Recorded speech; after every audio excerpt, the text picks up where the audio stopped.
Dedicatória. Peço perdão às crianças por dedicar este livro a uma pessoa grande. Tem um bom motivo. Essa pessoa grande é o melhor amigo que possuo. Entretanto, tem um outro motivo. Essa pessoa grande é capaz de compreender todas as coisas, até mesmo os livros de criança. Tenho ainda um terceiro. Essa pessoa grande mora na França e ela tem fome e frio. Ela precisa de consolo. Se todos esses motivos não bastam, eu dedico então este livro à criança que essa pessoa grande já foi. Todas as pessoas grandes foram um dia crianças, mas poucas se lembram disso. Corrijo, portanto, a dedicatória a Léon Werth, quando ele era criança.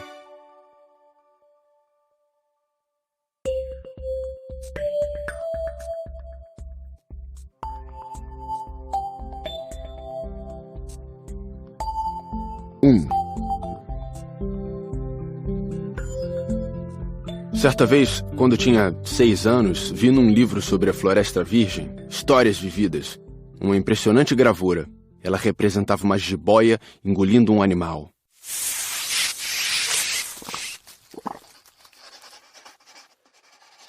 Dizia o livro: as jiboias engolem sem mastigar a presa inteira. Em seguida, não podem mover-se e dormem os 6 meses da digestão. Refleti muito sobre as aventuras da selva e fiz, com lápis de cor, o meu primeiro desenho. Mostrei minha obra-prima às pessoas grandes e perguntei se o meu desenho lhes dava medo. Responderam-me: por que é que um chapéu daria medo? Meu desenho não representava um chapéu, representava uma jiboia digerindo um elefante. Desenhei então o interior da jiboia, a fim de que as pessoas grandes pudessem entender melhor. Elas têm sempre necessidade de explicações detalhadas.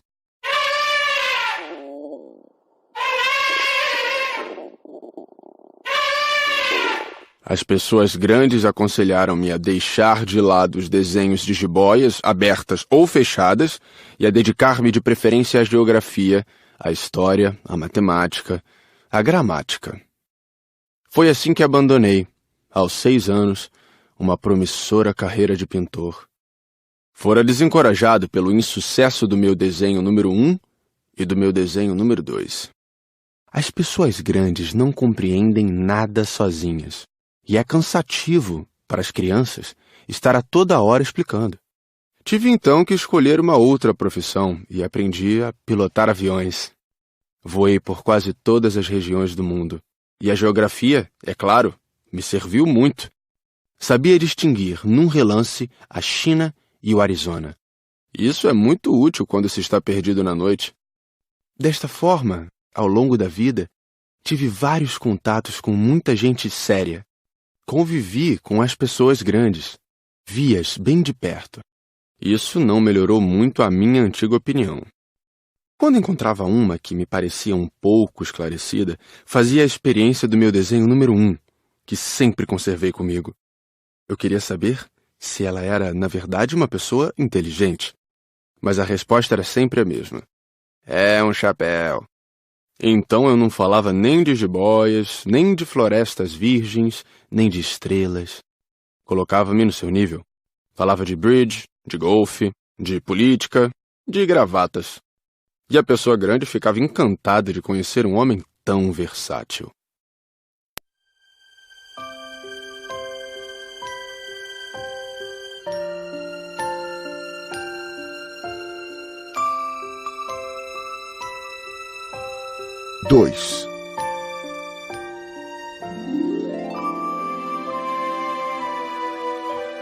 Vivi, portanto, só, sem alguém com quem pudesse realmente conversar. Até o dia em que uma pane obrigou-me a fazer um pouso de emergência no deserto do Saara, há cerca de 6 anos.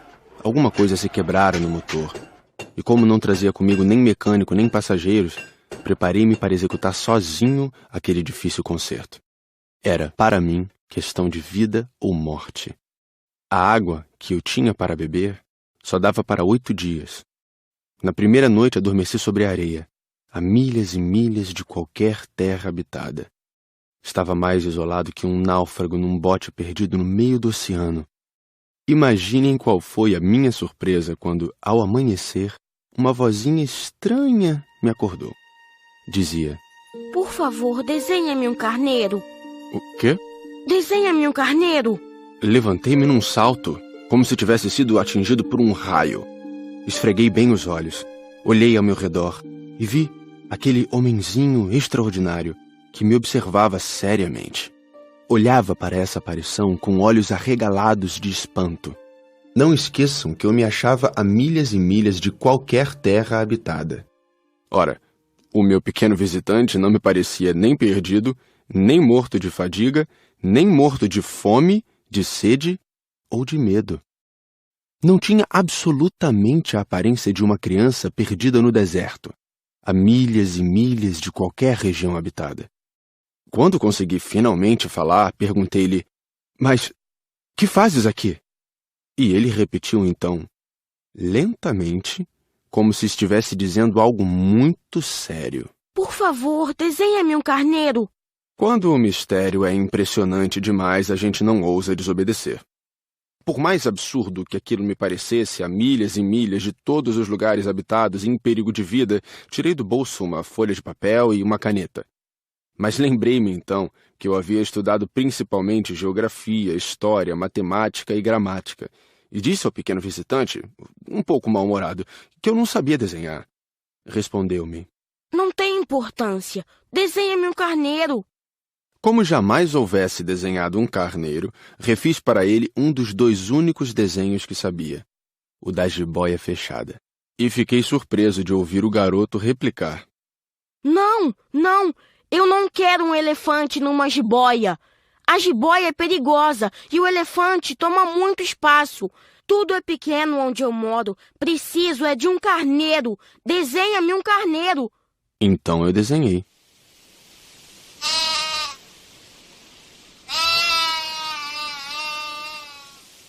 Olhou atentamente e disse: Não, esse já está muito doente. Desenha outro. Desenhei de novo. O meu amigo sorriu paciente.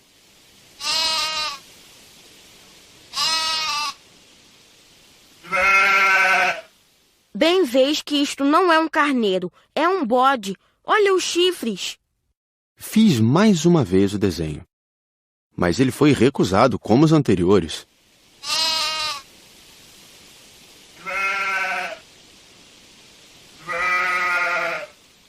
Esse aí é muito velho. Quero um carneiro que viva há muito tempo. Então, perdendo a paciência e como tinha pressa em desmontar o motor, rabisquei o desenho e arrisquei. Esta é a caixa. O carneiro que queres está aí dentro. Fiquei surpreso ao ver iluminar-se a face do meu pequeno juiz. Era assim mesmo que eu queria. Será preciso muito capim para esse carneiro? Por quê? Porque é muito pequeno onde eu moro. Qualquer coisa chega. Eu te dei somente um carneirinho. Inclinou a cabeça sobre o desenho. Não é tão pequeno assim. Olha, ele adormeceu. E foi assim que conheci, um dia, o Pequeno Príncipe.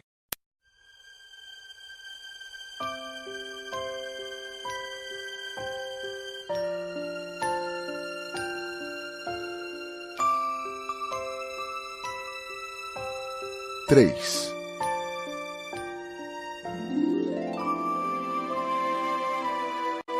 Levei algum tempo para entender de onde ele viera. O príncipezinho, que me fazia milhares de perguntas, parecia nunca escutar as minhas. Palavras pronunciadas ao acaso é que foram pouco a pouco revelando sua história. Assim, quando viu pela primeira vez meu avião, perguntou-me: Que coisa é aquela? Não é uma coisa. Aquilo voa. É um avião. O meu avião. Eu estava orgulhoso de lhe dizer que eu voava. Então ele perguntou meio assustado: Como? Tu caíste do céu? Sim, respondi humildemente. Ah, isto é engraçado. E o Pequeno Príncipe deu uma bela risada que me irritou profundamente. Gosto que levem a sério as minhas desgraças. Em seguida acrescentou: Então tu também vens do céu. De que planeta tu és? Vislumbrei um clarão no mistério da sua origem e perguntei repentinamente: Tu vens então de outro planeta? Mas ele não me respondeu. Balançava lentamente a cabeça observando o meu avião. É verdade que nisto aí não podes ter vindo de muito longe. Mergulhou então num pensamento que durou algum tempo. Depois, tirando do bolso o meu carneiro, ficou contemplando seu tesouro. Imaginem como eu ficara intrigado com aquela simples menção sobre os outros planetas. Esforcei-me então por saber um pouco mais. De onde vens, meu caro? Onde é tua casa? Para onde queres levar meu carneiro? Ficou algum tempo em silêncio e depois respondeu: O bom é que a caixa que me deste poderá de noite servir de casa para ele. Sem dúvida. E se tu fores um bom menino, te darei também uma corda para amarrá-lo durante o dia e uma estaca para prendê-lo. A proposta pareceu chocá-lo. Amarrar?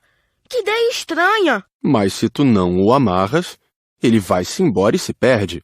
E meu amigo deu uma nova risada. Mas onde queres que ele vá? Não sei.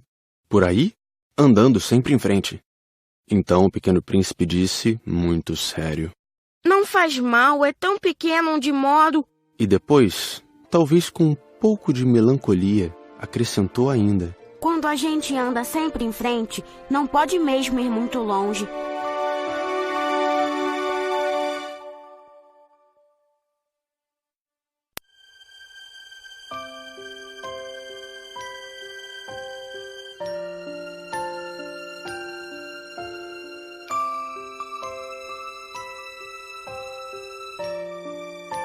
Quatro.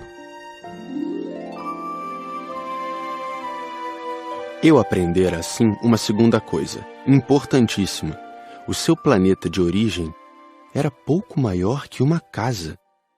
Para mim, isso não era surpresa. Eu sabia que além dos grandes planetas, Terra, Júpiter, Marte ou Vênus, aos quais se deram nomes, há centenas e centenas de outros, por vezes tão pequenos que mal se veem no telescópio. Quando um astrônomo descobre um deles, dá-lhe por nome um número. Chama-o, por exemplo, asteroide 325. Tenho sérias razões para supor que o planeta de onde viera o príncipe era o asteroide B612. Esse asteroide só foi visto uma vez ao telescópio, em 1909, por um astrônomo turco. Ele fizera na época uma grande demonstração da sua descoberta, num congresso internacional de astronomia. Mas ninguém lhe dera crédito, por causa das roupas típicas que usava. As pessoas grandes são assim. Felizmente, para a reputação do asteroide B612, um ditador turco obrigou o povo, sob pena de morte, a vestir-se à moda europeia. O astrônomo repetiu sua demonstração em 1920, vestido numa elegante casaca. Então, dessa vez, todo mundo acreditou. Se lhes dou esses detalhes sobre o asteroide B612 e lhes confio seu número, é por causa das pessoas grandes. Elas adoram os números. Quando a gente lhes fala de um novo amigo, as pessoas grandes jamais se interessam em saber como ele realmente é. Não perguntam nunca: qual é o som da sua voz? Quais os brinquedos que prefere? Será que ele coleciona borboletas? Mas perguntam: qual é a sua idade? Quantos irmãos ele tem? Quanto pesa? Quanto ganha seu pai? Somente assim é que elas julgam conhecê-lo. Se dizemos às pessoas grandes: vi uma bela casa de tijolos cor-de-rosa, gerânios na janela, pombas no telhado, elas não conseguem de modo algum fazer uma ideia da casa. É preciso dizer-lhes: vi uma casa de 600 mil reais. Então elas exclamam: que beleza! Assim, se a gente lhes disser: a prova de que o príncipezinho existia é que ele era encantador, que ele ria e que ele queria um carneiro. Quando alguém quer um carneiro, é porque existe. Elas pouco se importarão e nos chamarão de criança. Mas se dissermos: o planeta de onde ele vinha é o asteroide B612, ficarão inteiramente convencidas e não amolarão com perguntas. Elas são assim mesmo. É preciso não lhes querer mal por isso. As crianças devem ser muito tolerantes com as pessoas grandes. Mas, com certeza para nós, que compreendemos o significado da vida, os números não têm tanta importância. Gostaria de ter começado esta história como nos contos de fada. Gostaria de ter começado assim. Era uma vez um pequeno príncipe que habitava um planeta pouco maior que ele e que tinha necessidade de um amigo. Para aqueles que compreendem a vida, isto pareceria, sem dúvida, muito mais verdadeiro. Dá-me tanta tristeza narrar essas lembranças. Já faz 6 anos que meu amigo se foi com seu carneiro. Se tento descrevê-lo aqui, é justamente porque não quero esquecê-lo. É triste esquecer um amigo. Nem todo mundo tem amigo. E eu corro o risco de ficar como as pessoas grandes que só se interessam por números. Foi por isso que comprei um estojo de aquarelas e alguns lápis. É difícil voltar a desenhar na minha idade, principalmente quando não se fez outra tentativa além das jiboias fechadas e abertas aos 6 anos. Experimentarei, é claro, fazer os retratos mais parecidos que puder. Mas não tenho muita certeza de conseguir. Um desenho parece passável, outro já é inteiramente diferente. Engano-me também no tamanho. Ora o príncipezinho está muito grande, ora pequeno demais. Hesito também quanto à cor do seu traje. Vou arriscando então aqui e ali. Provavelmente esquecerei detalhes dos mais importantes. Peço que me perdoem. Meu amigo nunca dava explicações. Julgava-me talvez semelhante a ele. Mas, infelizmente, não sei ver carneiro através de caixa. Talvez eu seja um pouco como as pessoas grandes. Devo ter envelhecido.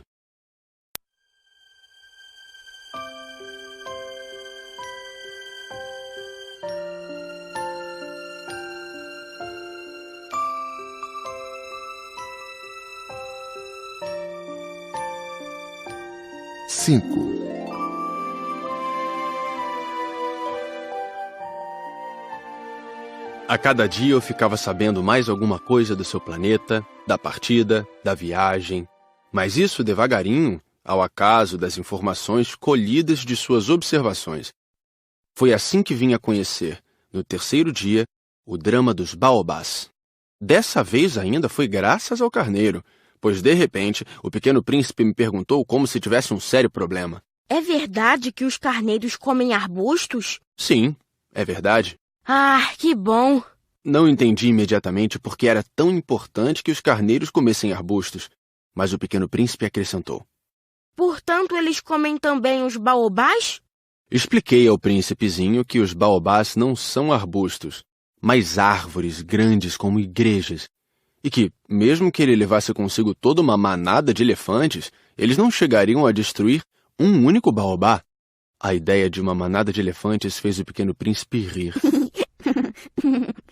Seria preciso colocar um em cima do outro. Mas, sabiamente, observou em seguida. Os baobás, antes de crescer, são pequenos. É verdade. Mas por que tu desejas que os carneiros comam os baobás pequenos? Bem, vejamos. E foi-me preciso um grande esforço para decifrar sozinho esse problema. De fato, no planeta do Pequeno Príncipe havia, como em todos os outros planetas, ervas boas e más. Consequentemente, sementes boas de ervas boas, sementes más de ervas más. Mas as sementes são invisíveis. Elas dormem nas entranhas da terra até que uma cisme de despertar. Então, ela se espreguiça e lança timidamente para o sol um inofensivo galinho. Se é de roseira ou rabanete, podemos deixar que cresça à vontade. Mas quando percebemos que se trata de uma planta ruim, é preciso que a arranquemos imediatamente. Ora, havia sementes terríveis no planeta do Pequeno Príncipe. As sementes de baobá. O solo do planeta estava infestado. E quando não se descobre que aquela plantinha é um baobá, nunca mais a gente consegue se livrar dele, pois suas raízes penetram o planeta todo, atravancando-o. E se o planeta é pequeno e os baobás numerosos, o planeta acaba rachando. É uma questão de disciplina, me disse mais tarde o príncipezinho. Quando a gente acaba a toalete da manhã, começa a fazer com cuidado a toalete do planeta. É preciso que nos habituemos a arrancar regularmente os baobás, logo que se diferenciem das roseiras, com as quais muitos se parecem quando pequenos. É um trabalho sem graça, mas de fácil execução. E um dia, aconselhou-me a fazer um belo desenho para que as crianças do meu planeta tomassem consciência desse perigo. Se algum dia tiverem de viajar, explicou-me, poderá ser útil para elas. Às vezes, não há inconveniente em protelar um trabalho, mas, quando se trata de baobás, é sempre uma catástrofe. Conheci um planeta habitado por um preguiçoso. Ele havia deixado que ali crescessem 3 arbustos. E, de acordo com as orientações do Pequeno Príncipe, desenhei o tal planeta. Não gosto de assumir o tom de moralista, mas o perigo dos baobás é tão pouco conhecido e tão grandes são os riscos para aquele que um dia se perdesse num asteroide que, ao menos uma vez, abro exceção e digo: crianças, cuidado com os baobás.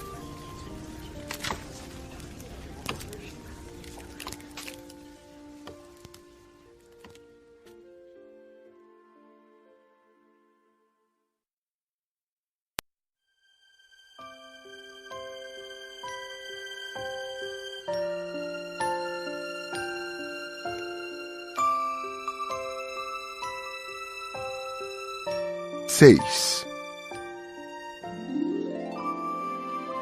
Ah, Pequeno Príncipe, assim eu comecei a compreender pouco a pouco os segredos da tua triste vidinha. Durante muito tempo não tiveste outra distração a não ser a doçura do pôr do sol. Aprendi esse novo detalhe quando me disseste, na manhã do 4º dia: gosto muito de pôr do sol. Vamos ver um. Mas é preciso esperar. Esperar o quê? Esperar que o sol se ponha. Tu fizeste um ar de surpresa e logo depois riste de ti mesmo. Disseste-me: eu sempre imagino estar em casa. De fato, quando é meio-dia nos Estados Unidos, o sol, todo mundo sabe, está se pondo na França. Bastaria poder ir à França num minuto para assistir ao pôr do sol. Infelizmente, a França é longe demais. Mas no teu pequeno planeta, bastava apenas recuar um pouco a cadeira. E assim, contemplavas o crepúsculo todas as vezes que desejavas. Um dia, eu vi o sol se pôr 43 vezes. E logo depois acrescentaste: quando a gente está muito triste, gosta de admirar o pôr do sol. Estavas tão triste assim no dia em que contemplaste os 43? Mas o príncipezinho não respondeu.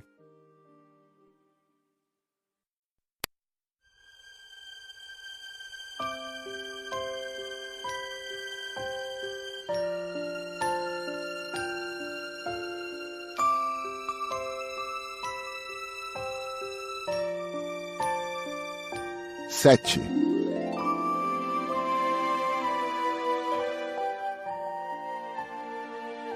No 5º dia, sempre graças ao carneiro, um segredo da vida do Pequeno Príncipe foi-me revelado. Perguntou-me sem rodeios, como se fora o resultado de uma longa reflexão: um carneiro, se come arbusto, come também as flores? Um carneiro come tudo o que encontra. Mesmo as flores que tenham espinhos? Sim, mesmo as que têm. Então, para que servem os espinhos? Eu não sabia. Estava ocupadíssimo naquele instante, tentando desatarrachar do motor um parafuso muito apertado. Estava bastante preocupado, pois minha pane estava começando a parecer muito grave e a água que tinha para beber era tão pouca que eu temia o pior. Para que servem os espinhos? O Pequeno Príncipe jamais renunciava a uma pergunta uma vez que a tivesse feito. Mas eu estava irritado com o parafuso e respondi qualquer coisa. Espinhos não servem para nada, são pura maldade das flores. Mas, após um silêncio, ele me disse com uma espécie de rancor: não acredito! As flores são fracas, ingênuas. Defendem-se como podem. Elas se julgam poderosas com seus espinhos. Não respondi. Naquele instante eu pensava: se esse parafuso não afrouxar, vou fazê-lo soltar com uma martelada. O príncipezinho perturbou de novo meus pensamentos. E tu pensas então que as flores... Ora, eu não penso nada. Eu respondi qualquer coisa. Eu só me ocupo com coisas sérias. Ele me olhou surpreso. Coisas sérias? Ele me via de martelo em punho, dedos sujos de graxa, curvados sobre um objeto que lhe parecia ser muito feio. Tu falas como as pessoas grandes. Senti um pouco de vergonha, mas ele acrescentou, implacável. Tu confundes todas as coisas, misturas tudo. Ele estava realmente muito irritado. Sacudia ao vento seus cabelos dourados. Eu conheço um planeta onde há um sujeito vermelho, quase roxo. Nunca cheirou uma flor, nunca olhou uma estrela, nunca amou ninguém. Nunca fez outra coisa senão contas. E o dia todo repete, como tu: eu sou um homem sério, eu sou um homem sério. E isso faz inchar-se de orgulho. Mas ele não é um homem, é um cogumelo. Um quê? Um cogumelo. O príncipe estava agora pálido de cólera. Há milhões e milhões de anos que as flores produzem espinhos. Há milhões e milhões de anos que, apesar disso, os carneiros as comem. E não será importante procurar saber por que elas perdem tanto tempo produzindo espinhos inúteis. Não terá importância a guerra dos carneiros e das flores? Não será mais importante que as contas do tal sujeito? E se eu, por minha vez, conheço uma flor única no mundo, que só existe no meu planeta, e que um belo dia um carneirinho pode destruir num só golpe, sem saber o que faz, isto não tem importância? Corou um pouco e continuou em seguida. Se alguém ama uma flor da qual só existe um exemplar em milhões e milhões de estrelas, isso basta para fazê-lo feliz quando a contempla. Ele pensa, minha flor está lá, em algum lugar. Mas se o carneiro come a flor, é para ele como se todas as estrelas repentinamente se apagassem. E isto não tem importância. Não pôde dizer mais nada. Imediatamente se pôs a soluçar. A noite caíra. Larguei as ferramentas. Ria-me do martelo, do parafuso, da sede e da morte. Havia numa estrela, num planeta, o meu, a Terra, um príncipezinho a consolar. Tomei-o nos braços, embalei-o e lhe dizia: a flor que tu amas não está em perigo. Vou desenhar uma mordaça para o carneiro, uma cerca para a tua flor. Eu não sabia mais o que dizer. Sentia-me envergonhado. Não sabia como consolá-lo, como me aproximar dele. É tão misterioso o país das lágrimas.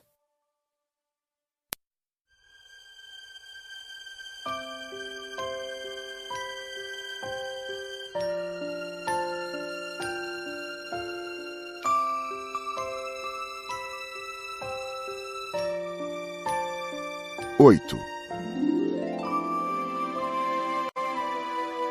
Logo, aprendi a conhecer melhor aquela flor.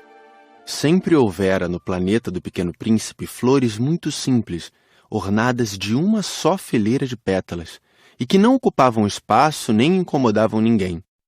Apareciam pela manhã na relva e à tarde já murchavam. Mas aquela brotara um dia de uma semente trazida não se sabe de onde. E o príncipezinho resolvera vigiar de perto o pequeno broto, que era tão diferente dos outros. Podia ser uma nova espécie de baobá, mas o arbusto logo parou de crescer, e na sua extremidade começou então a se formar uma flor. O pequeno príncipe, que assistia ao surgimento de um enorme botão, pressentiu que dali sairia uma aparição miraculosa. Mas a flor não acabava mais de preparar sua beleza no seu verde aposento. Escolhia as cores com cuidado, vestia-se lentamente, ajustava uma a uma suas pétalas. Não queria sair como os cravos amarrotada. Ela queria aparecer no esplendor da sua beleza.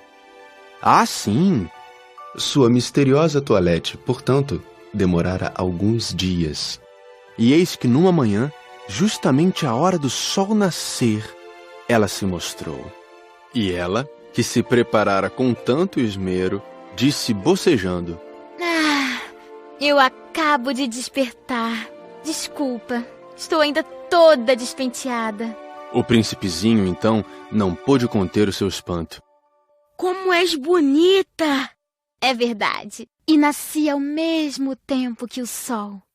O pequeno príncipe percebeu logo que a flor não era modesta, mas ela era tão envolvente. Creio que é hora do café da manhã. Tu poderias cuidar de mim. E o príncipezinho, atordoado, tendo ido buscar um regador com água fresca, aguou a flor. Assim, ela logo começou a atormentá-lo com sua doentia vaidade. Um dia, por exemplo, falando dos seus 4 espinhos, dissera ao pequeno príncipe: Os tigres, eles podem aparecer com suas garras. Não há tigres no meu planeta. Além disso, tigres não comem ervas. Não sou uma erva. Perdoa-me. Não tenho receio dos tigres, mas tenho horror das correntes de ar. Não terias, por acaso, um paravento? Horror das correntes de ar. Isso não é bom para uma planta. É bem complicada essa flor. À noite me colocarás sob uma redoma de vidro. Faz muito frio no teu planeta. Não é nada confortável. De onde eu venho... De repente, calou-se. Viera em forma de semente. Não pudera conhecer nada dos outros mundos. Encabulada por se ter sido surpreendida com uma mentira tão tola, tossiu 2 ou 3 vezes e, para fazê-lo sentir-se culpado, pediu: E o paravento? Ia buscá-lo, mas tu me falavas... Então ela forçou a tosse para causar-lhe remorso. Assim o príncipezinho, apesar da sinceridade do seu amor, logo começara a duvidar dela. Levara a sério palavras sem importância, e isto o fez sentir-se muito infeliz. Não devia tê-la escutado, confessou-me um dia. Não se deve nunca escutar as flores. Basta admirá-las, sentir seu aroma. A minha perfumava todo o meu planeta, mas eu não sabia como desfrutá-la. Aquela história das garras, que tanto me irritara, devia ter me enternecido. Confessou-me ainda. Não soube compreender coisa alguma. Deveria tê-la julgado por seus atos, não pelas palavras. Ela exalava perfume e me alegrava. Não podia jamais tê-la abandonado. Deveria ter percebido sua ternura por trás daquelas tolas mentiras. As flores são tão contraditórias. Mas eu era jovem demais para saber amá-la.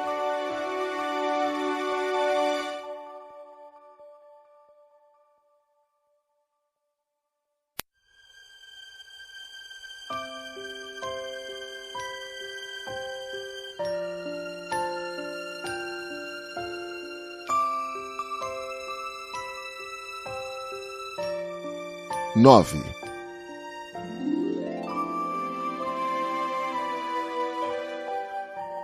Creio que ele se aproveitou de uma migração de pássaros selvagens para fugir. Na manhã da viagem, pôs o planeta em ordem, revolveu cuidadosamente seus vulcões. Ele possuía 2 vulcões em atividade, e era muito cômodo para esquentar o café da manhã. Possuía também um vulcão extinto, mas, como ele dizia, nunca se sabe. Revolveu também o extinto. Se são bem resolvidos, os vulcões queimam lentamente, constantemente, sem erupções. As erupções vulcânicas são como fagulhas de lareira. Aqui na Terra, nós somos muito pequenos para revolver os vulcões. Por isso é que eles nos causam tanto dano. O pequeno príncipe arrancou também, não sem um pouco de tristeza, os últimos rebentos de baobás. Ele pensava em nunca mais voltar. Mas todos esses trabalhos rotineiros lhe pareceram naquela manhã extremamente agradáveis. E quando regou pela última vez a flor e se preparava para colocá-la sob a redoma, percebeu que tinha vontade de chorar. Adeus, disse ele à flor. Mas a flor não respondeu. Adeus, repetiu ele. A flor tossiu. Mas não era por causa do resfriado. Eu fui uma tola. Peço-te perdão. Procura ser feliz. A ausência de censuras o surpreendeu. Ficou parado, completamente sem jeito, com a redoma nas mãos. Não podia compreender essa delicadeza. É claro que eu te amo. Foi minha culpa não perceberes isso. Mas não tem importância. Foste tão tolo quanto eu. Tenta ser feliz. Larga esta redoma. Não preciso mais dela. Mas o vento... Não estou tão resfriada assim. O ar fresco da noite me fará bem. Eu sou uma flor. Mas os bichos... Preciso que eu suporte 2 ou 3 larvas se quiser conhecer as borboletas. Dizem que são tão belas. Do contrário, quem virá visitar-me? Tu estarás longe. Quanto aos bichos grandes, não tenho medo deles. Eu tenho as minhas garras. E ela mostrava ingenuamente seus 4 espinhos. Em seguida acrescentou: Não demores assim, que é exasperante. Tu decidiste partir? Então vai. Pois ela não queria que ele a visse chorar. Era uma flor muito orgulhosa.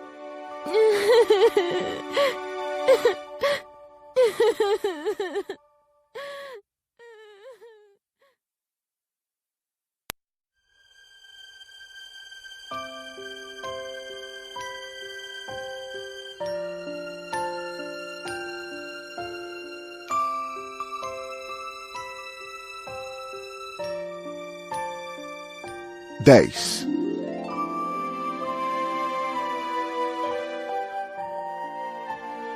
Ele se achava na região dos asteroides 325, 326, 327, 328, 329 e 330.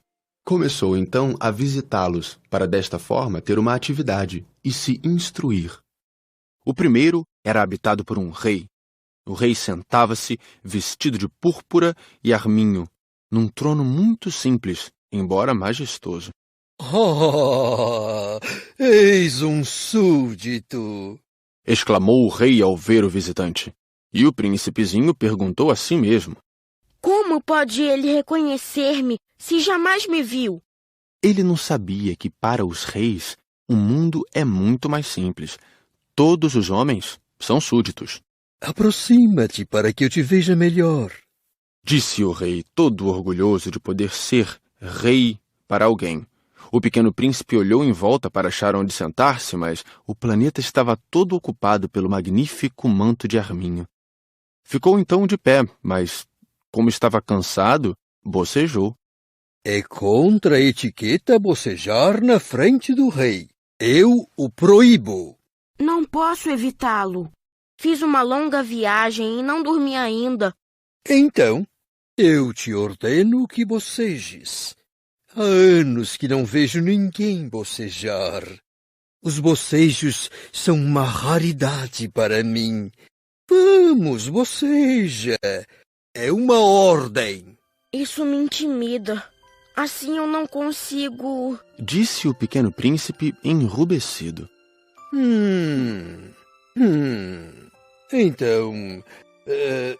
Então eu te ordeno, ora bocejares e ora...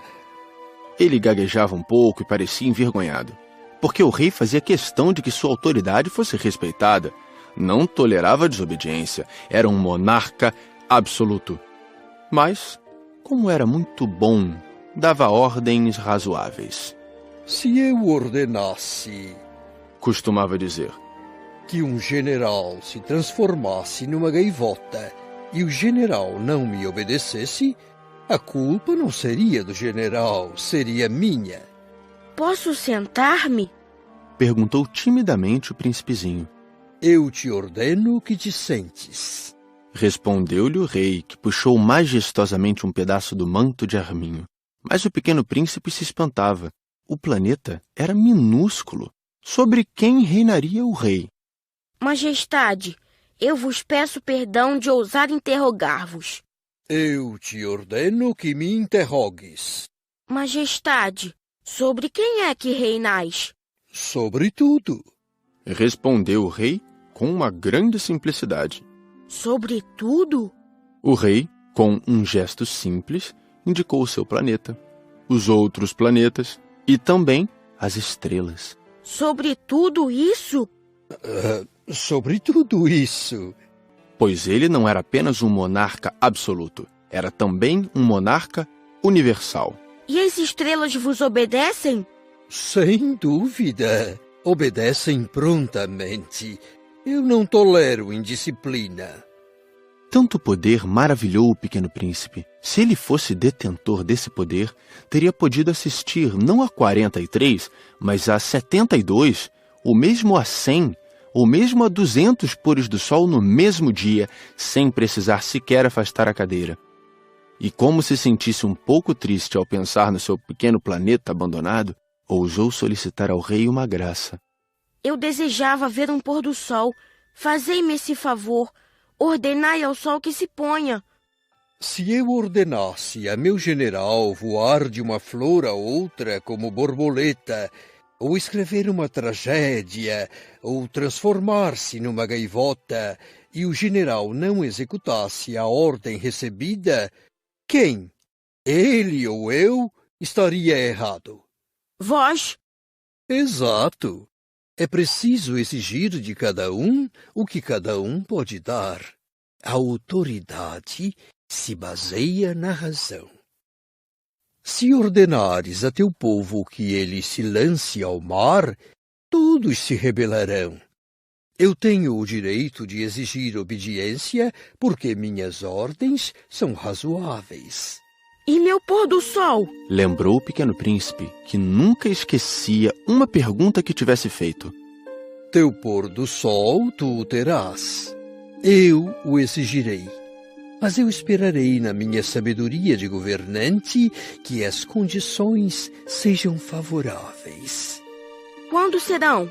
Hein? Respondeu o rei, que consultou inicialmente um enorme calendário. Será lá por volta de 7h40 esta noite, e tu verás como sou bem obedecido. O príncipezinho bocejou. Sentia falta de seu pôr do sol. E depois, já estava começando a se aborrecer. Não tenho mais nada que fazer aqui. Vou prosseguir minha viagem. Não partas. Retrucou o rei, que estava orgulhoso de ter um súdito. Não partas. Eu te faço ministro. Ministro de quê? Da justiça. Mas não há ninguém para julgar. Nunca se sabe. Ainda não dei a volta no meu reino. Estou muito velho. Não tenho espaço para uma carruagem. E andar cansa-me muito. Mas eu já vi. Disse o pequeno príncipe, que se inclinou para dar uma olhadela no outro lado do planeta. Não consigo ver ninguém. Tu julgarás a ti mesmo. É o mais difícil.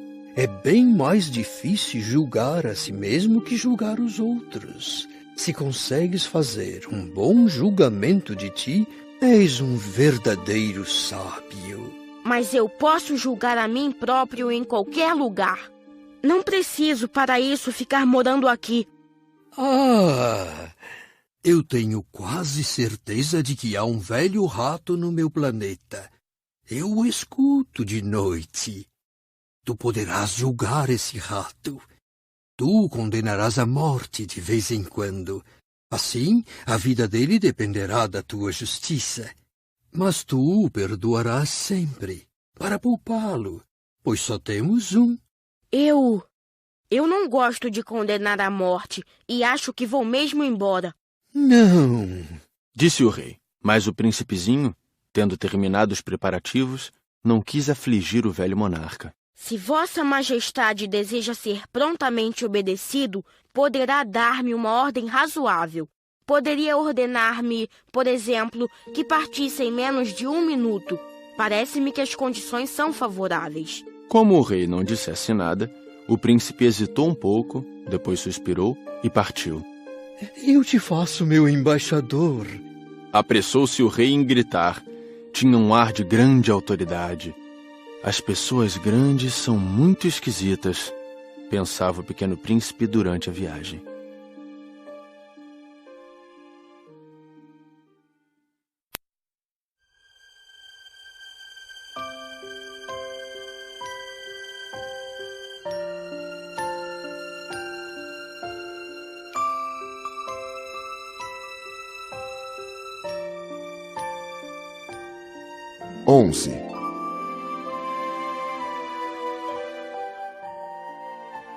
O segundo planeta era habitado por um vaidoso.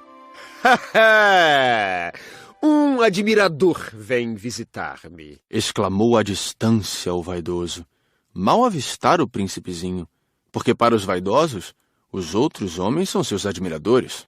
Bom dia. Tu tens um chapéu engraçado. É para agradecer. Para agradecer quando me aclamam. Infelizmente, não passa ninguém por aqui. Ah, é? Bate tuas mãos, uma na outra. O príncipezinho bateu as mãos uma na outra. O vaidoso agradeceu modestamente, erguendo o chapéu. Ah, isso é mais divertido que a visita ao rei, disse para si próprio, e recomeçou a bater as mãos uma na outra. O vaidoso tornou a agradecer, tirando o chapéu. Após 5 minutos de exercício, o príncipezinho cansou-se com a monotonia daquele jogo. E para o chapéu cair, o que é preciso fazer? Mas o vaidoso não ouviu.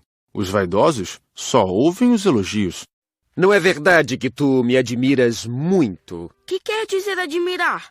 Admirar significa reconhecer que eu sou o homem mais belo, mais bem vestido, mais rico e o mais inteligente de todo o planeta. Mas só tu moras no teu planeta. Dá-me esse prazer. Admira-me assim mesmo. Eu te admiro. Disse o príncipezinho dando de ombros. Mas de que te serve isso? E o pequeno príncipe foi-se embora. As pessoas grandes são de fato muito estranhas, pensou ele, continuando sua viagem.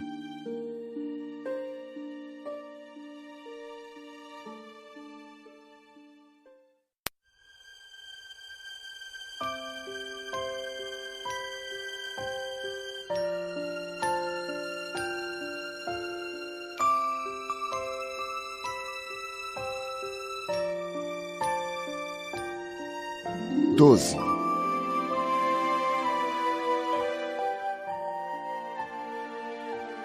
O planeta seguinte era habitado por um bêbado.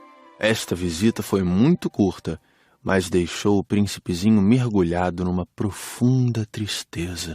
Que fazes aí? Perguntou ele ao bêbado, que se encontrava silenciosamente acomodado diante de inúmeras garrafas vazias e diversas garrafas cheias. Eu bebo, respondeu o bêbado com ar triste. Por que é que bebes? para esquecer. Esquecer o quê? Indagou o príncipezinho, que já começava a sentir pena dele. Esquecer que eu tenho vergonha. Confessou o bêbado, baixando a cabeça. Vergonha de quê? Perguntou o príncipe, que desejava socorrê-lo. Vergonha de beber. Concluiu o beberrão, encerrando-se definitivamente no seu silêncio. E o pequeno príncipe foi-se embora, perplexo. As pessoas grandes são decididamente estranhas, muito estranhas, dizia para si mesmo, durante a viagem.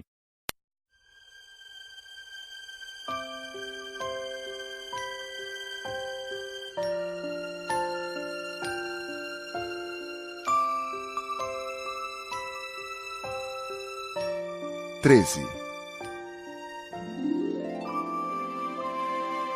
O quarto planeta era o do empresário. Estava tão ocupado que não levantou sequer a cabeça à chegada do pequeno príncipe. Bom dia. O teu cigarro está apagado. 3 e 2 são 5, 5 e 7, 12, 12 e 3, 15, bom dia, 15 e 7, 22, 22 e 6, 28, não tenho tempo para acendê-lo de novo, 26 e 5, 31, ufa, são 501.622.731. 500 milhões de quê? Hein? Ainda estás aí? 501 milhões de... Eu não sei mais, tenho tanto trabalho, sou um sujeito sério, não me preocupo com futilidades. 2 e 5, 7. 500 milhões de quê? Repetiu o príncipezinho, que nunca na vida renunciara a uma pergunta uma vez que a tivesse feito. O empresário levantou a cabeça. Há 54 anos habito este planeta e só fui incomodado 3 vezes. A primeira vez foi há 22 anos, por um besouro que veio não sei de onde. Fazia um barulho terrível e cometi 4 erros na soma. A segunda foi há 11 anos, quando tive uma crise de reumatismo. Por falta de exercício. Não tenho tempo para passear, sou um sujeito sério. A terceira é esta. Eu dizia, portanto, 501 milhões... Milhões de quê? O empresário compreendeu que não havia chance de ter paz. Milhões dessas coisinhas que se veem às vezes no céu. Moscas? Não, essas coisinhas que brilham. Vagalumes? Também não. Essas coisinhas douradas que fazem sonhar os preguiçosos. Mas eu sou uma pessoa séria, não tenho tempo para divagações. Ah, estrelas? Isso mesmo, estrelas. E que fazes com 500 milhões de estrelas? 501.622.731. Eu sou um sujeito sério, gosto de exatidão. E que fazes com essas estrelas? O que faço com elas? Sim. Nada, eu as possuo. Tu possuis as estrelas? Sim. Mas eu já vi um rei que... Os reis não possuem, eles reinam sobre. É muito diferente. E de que te serve possuir as estrelas? Serve-me para ser rico. E para que te serve ser rico? Para comprar outras estrelas, se alguém achar. Esse aí, disse o príncipezinho para si mesmo, raciocina um pouco como o bêbado. No entanto, fez ainda algumas perguntas. Como pode a gente possuir as estrelas? De quem são elas? Eu não sei, de ninguém. Logo, são minhas, porque pensei nisso primeiro. Basta isso? Sem dúvida. Quando achas um diamante que não é de ninguém, ele é teu. Quando achas uma ilha que não é de ninguém, ela é tua. Quando tens uma ideia antes dos outros, tu a registras, ela é tua. Portanto, eu possuo as estrelas, pois ninguém antes de mim teve a ideia de as possuir. Isso é verdade. E que fazes tu com elas? Eu as administro, eu as conto e reconto. É complicado, mas eu sou um homem sério. O príncipezinho ainda não estava satisfeito. Eu, se possuo um lenço de seda, posso amarrá-lo em volta do pescoço e levá-lo comigo. Se possuo uma flor, posso colhê-la e levá-la comigo. Mas tu não podes levar as estrelas. Não, mas posso colocá-las no banco. Que quer dizer isso? Isso quer dizer que eu escrevo num pedaço de papel o número de estrelas que possuo. Depois, tranco o papel à chave numa gaveta. Só isso? Isso basta. É divertido, pensou o príncipezinho. É bastante poético, mas sem muita utilidade. O pequeno príncipe tinha sobre as coisas sérias ideias muito diferentes do que pensavam as pessoas grandes. Eu possuo uma flor que rego todos os dias. Possuo 3 vulcões que revolvo toda semana, porque revolvo também o que está extinto. A gente nunca sabe. É útil para os meus vulcões, é útil para a minha flor que eu os possua. Mas tu não és útil às estrelas. O empresário abriu a boca, mas não encontrou nenhuma resposta. E o príncipezinho se foi. As pessoas grandes são mesmo extraordinárias, repetia para si durante a viagem.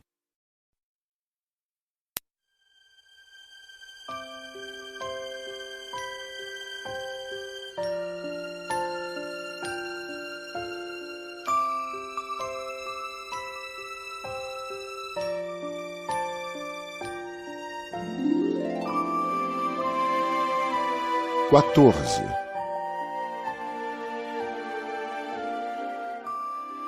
O quinto planeta era muito curioso. Era o menor de todos. Tinha o espaço suficiente para um lampião e para o acendedor de lampiões. O pequeno príncipe não conseguia entender para que serviriam no céu, num planeta sem casa e sem gente, um lampião e o acendedor de lampiões.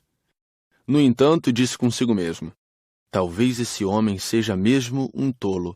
No entanto, é menos tolo que o rei, que o vaidoso, que o empresário, que o beberrão. Seu trabalho, ao menos, tem um sentido. Quando acende o lampião, é como se fizesse nascer mais uma estrela ou uma flor. Quando apaga, porém, faz adormecer a estrela ou a flor. É um belo trabalho, e sendo belo, tem sua utilidade. Quando alcançou o planeta, saudou educadamente o acendedor. Bom dia. Por que acabas de apagar teu lampião? É o regulamento. Bom dia. Qual é o regulamento? É apagar meu lampião. Boa noite. E tornou a acender. Mas por que acabas de acendê-lo de novo? É o regulamento. Eu não compreendo. Não é para compreender. Regulamento é regulamento. Bom dia. e apagou o lampião. Em seguida, enxugou a testa num lenço de losangos vermelhos. Eu executo uma tarefa terrível. No passado era mais sensato. Apagava de manhã e acendia à noite. Tinha o resto do dia para descansar e toda a noite para dormir. E depois disso, mudou o regulamento? O regulamento não mudou. Aí é que está o problema. O planeta a cada ano gira mais depressa e o regulamento não muda. E então? Agora que ele dá uma volta por minuto, não tenho mais 1 segundo de repouso. Acendo e apago uma vez por minuto. Ah, que engraçado. Os dias aqui duram 1 minuto. Não é nada engraçado. Já faz 1 mês que estamos conversando. 1 mês? Sim, 30 minutos, 30 dias. Boa noite. E acendeu o lampião. O pequeno príncipe respeitou e gostou daquele acendedor tão fiel ao regulamento. Lembrou-se dos pores do sol que ele mesmo provocava, apenas recuando sua cadeira. Quis ajudar seu amigo. Sabes, conheço uma maneira de descansares quando quiseres. Eu sempre quero descansar. Pois a gente pode ser ao mesmo tempo fiel e preguiçoso. E o príncipezinho prosseguiu. Teu planeta é tão pequeno que podes com 3 passos contorná-lo. Basta andares bem lentamente, de modo a ficares sempre ao sol. Quando desejares descansar, tu caminharás, e o dia durará o tempo que quiseres. Isso não adianta muito. O que eu mais gosto na vida é de dormir. Então não há solução. Não há solução. Bom dia. E apagou o lampião. Esse aí, pensou o príncipezinho ao prosseguir a viagem para mais longe, esse aí seria desprezado por todos os outros, o rei, o vaidoso, o beberrão, o empresário. No entanto, é o único que não me parece ridículo. Talvez porque é o único que se ocupa de outra coisa que não seja ele próprio. Suspirou lamentando e completou. Era o único com quem eu poderia ter feito amizade. Mas seu planeta é mesmo pequeno demais. Não há lugar para 2.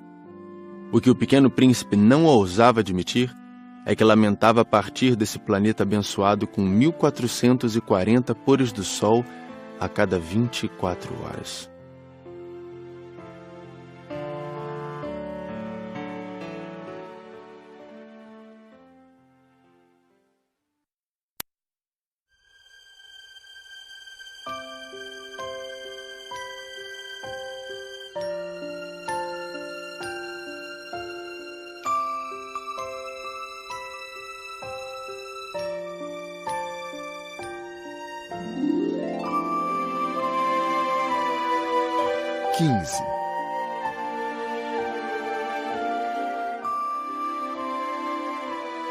O 6º planeta era 10 vezes maior.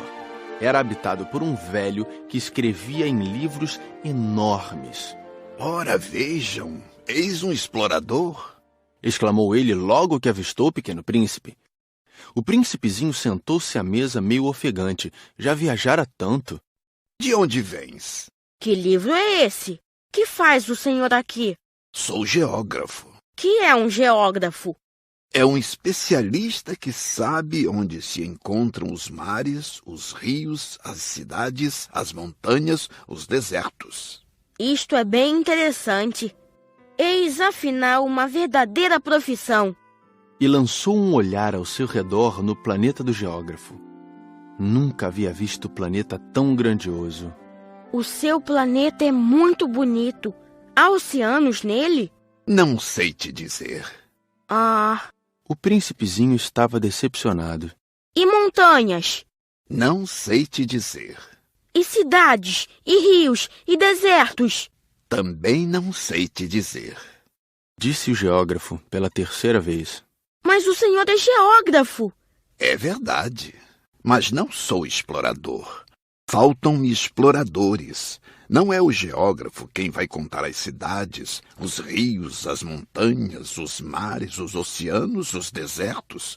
O geógrafo é muito importante para ficar passeando.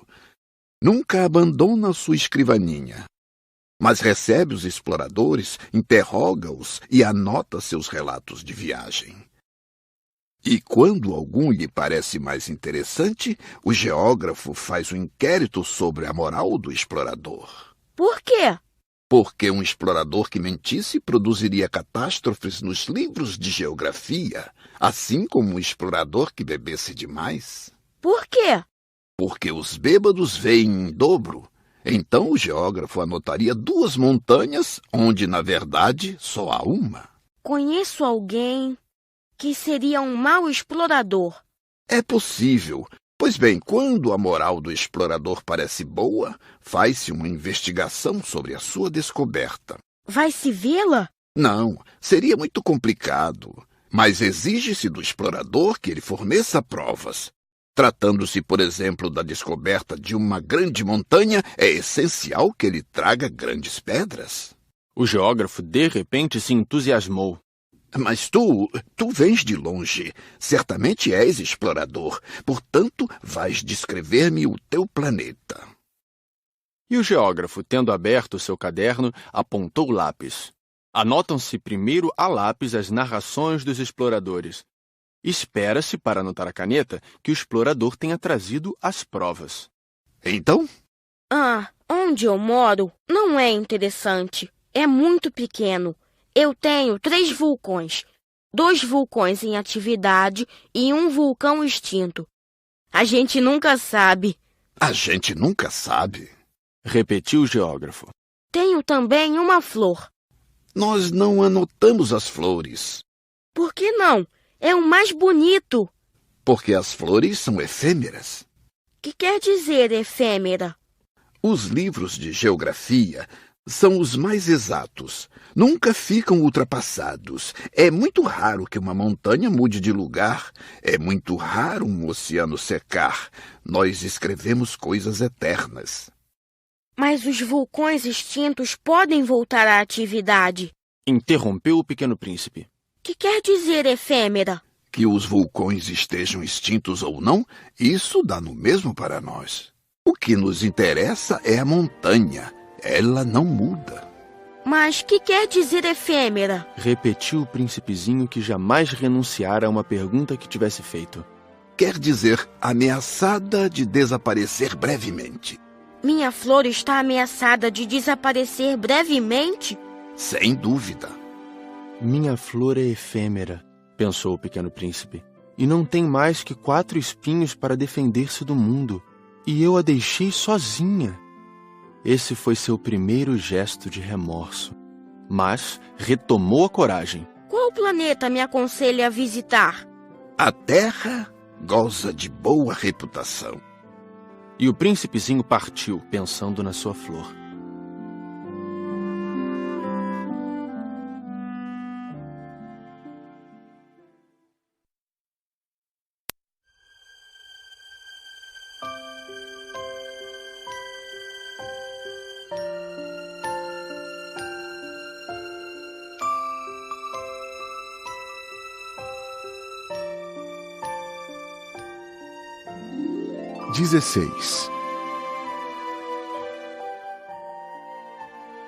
O 7º planeta foi, portanto, a Terra.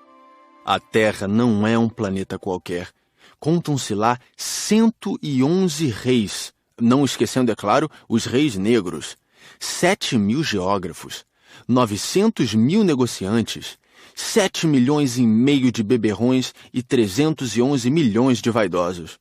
Isto é, cerca de 2 bilhões de pessoas grandes. Para dar-lhes uma ideia das dimensões da Terra, eu lhes direi que antes da invenção da eletricidade, era necessário manter, para o conjunto dos seus 6 continentes, um verdadeiro exército de 462.511 acendedores de lampiões. Visto um pouco de longe, isto dava um magnífico efeito. Os movimentos desse exército eram ritmados como os de um balé de ópera. Primeiro era a vez dos acendedores de lampiões da Nova Zelândia e da Austrália. Esses, depois de acenderem seus lampiões, iam dormir. Entravam então na dança os acendedores de lampiões da China e da Sibéria. E estes, tendo concluído suas tarefas, também desapareciam nos bastidores. Chegava a vez dos acendedores de lampiões da Rússia e das Índias. depois os da África e da Europa. A seguir, os da América do Sul, depois os da América do Norte. E eles jamais se enganavam na ordem de entrada em cena. Era um espetáculo grandioso.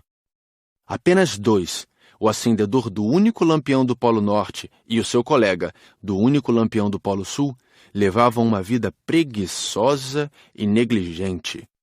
Trabalhavam somente 2 vezes por ano.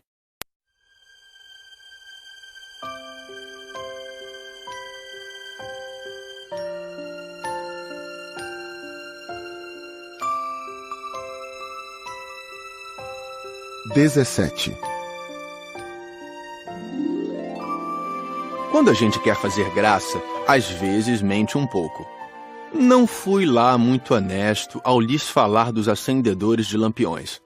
Corro o risco de dar uma falsa ideia do nosso planeta àqueles que não o conhecem.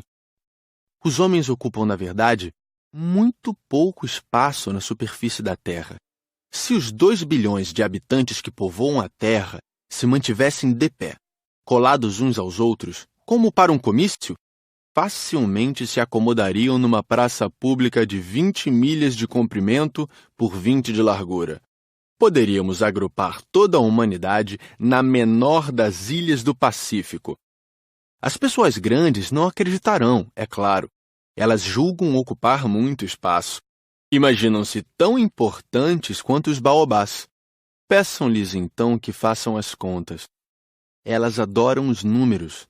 Ficarão contentes com isso. Mas não percam seu tempo nessa matemática. É desnecessário. Sei que acreditam em mim. O Pequeno Príncipe, uma vez na Terra, ficou muito surpreso de não ver ninguém. Já receava ter se enganado de planeta quando um anel cor de lua remexeu na areia. Boa noite. Boa noite. Respondeu a serpente. Em que planeta me encontro? Na Terra, na África. Ah, e não há ninguém na Terra? Aqui é o deserto. Não há ninguém nos desertos. A Terra é grande. O Pequeno Príncipe sentou-se numa pedra e ergueu os olhos para o céu. As estrelas são todas iluminadas. Será que elas brilham para que cada um possa um dia encontrar a sua? Olha o meu planeta, está bem em cima de nós. Mas como ele está longe... Teu planeta é belo. Que vens fazer aqui? Tenho problemas com uma flor. Ah! Exclamou a serpente. E se calaram. Onde estão os homens? Tornou a perguntar o príncipezinho. A gente se sente um pouco só no deserto. Entre os homens, a gente também se sente só. O Pequeno Príncipe olhou-a por longo tempo. Tu és um bichinho engraçado, fino como um dedo. Mas sou mais poderosa do que o dedo de um rei. O príncipezinho sorriu. Tu não és tão poderosa assim. Não tens nem patas. Não podes sequer viajar. Eu posso levar-te mais longe que um navio. Ela enrolou-se no tornozelo do Pequeno Príncipe como se fosse um bracelete de ouro. Aquele que eu toco, eu o devolvo à terra de onde veio. Mas tu és puro e vens de uma estrela. Tenho pena de ti, tão fraco nessa terra de granito. Posso ajudar-te um dia, se tiveres muita saudade do teu planeta. Posso... Ah, eu te compreendo muito bem. Mas por que falas sempre por enigmas? Eu os resolvo todos, disse a serpente, e calaram-se os dois.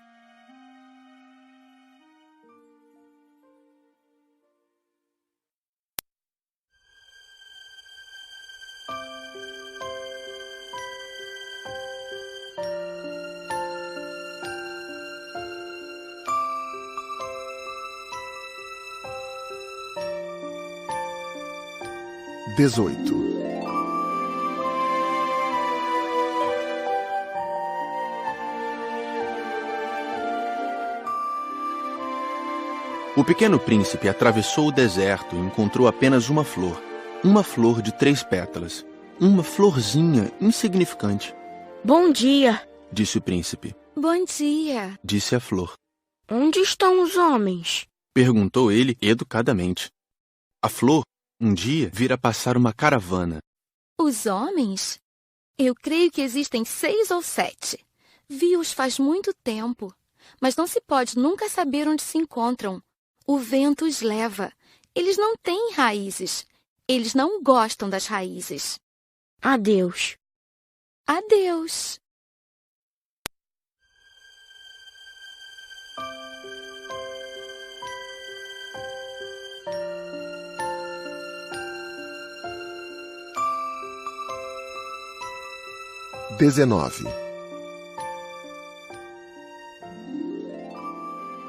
O pequeno príncipe escalou uma grande montanha. As únicas montanhas que conhecera eram os 3 vulcões que lhe batiam no joelho. O vulcão extinto servia-lhe de tamborete. De uma montanha tão alta como esta, pensava ele, verei todo o planeta e todos os homens. Mas só viu pedras pontudas como agulhas. Bom dia, disse ele ao Léo. Bom dia, bom dia, bom dia. Respondeu o eco. Quem és tu? Perguntou o príncipezinho. Quem és tu? Quem és tu? Quem és tu? Respondeu o eco. Sejam meus amigos, eu estou só. Disse ele. Estou só, estou só, estou só. Respondeu o eco. Que planeta engraçado, pensou então. É completamente seco, pontudo e salgado. E os homens não têm imaginação. Repetem o que a gente diz. No meu planeta eu tinha uma flor. E era sempre ela que falava primeiro.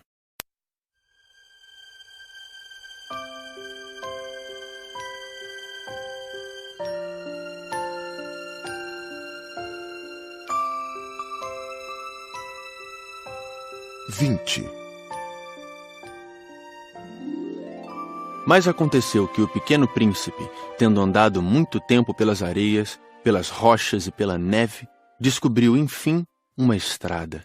E as estradas vão todas em direção aos homens. Bom dia. Era um jardim cheio de rosas. Bom dia! Bom dia! Bom dia! Disseram as rosas. Ele as contemplou. Eram todas iguais à sua flor. Quem sois? Perguntou ele, espantado. Somos as rosas! Ah! E ele se sentiu profundamente infeliz. Sua flor lhe havia dito que ela era a única de sua espécie em todo o universo. E eis que havia 5.000 iguaizinhas num só jardim. Ela teria se envergonhado, pensou ele. Se visse isto, começaria a tossir, simularia morrer para escapar ao ridículo, e eu seria obrigado a fingir que cuidava dela, porque senão, só para me humilhar, ela seria bem capaz de morrer de verdade. Depois refletiu ainda. Eu me julgava rico por ter uma flor única e possuo apenas uma rosa comum. Uma rosa e 3 vulcões, que não passam do meu joelho, estando um, talvez, extinto para sempre. Isso não faz de mim um príncipe muito poderoso. E deitado na relva, ele chorou.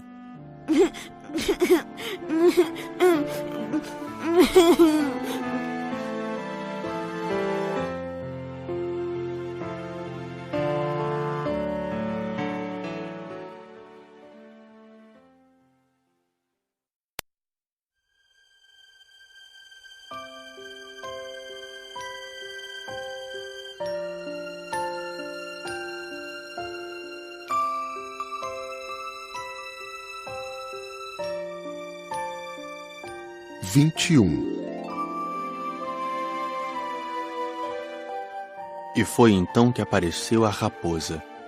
Bom dia, disse a raposa. Bom dia, respondeu educadamente o pequeno príncipe que, olhando à sua volta, nada viu.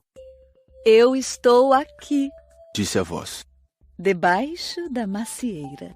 Quem és tu? Tu és bem bonita. Sou uma raposa. Vem brincar comigo. Estou tão triste.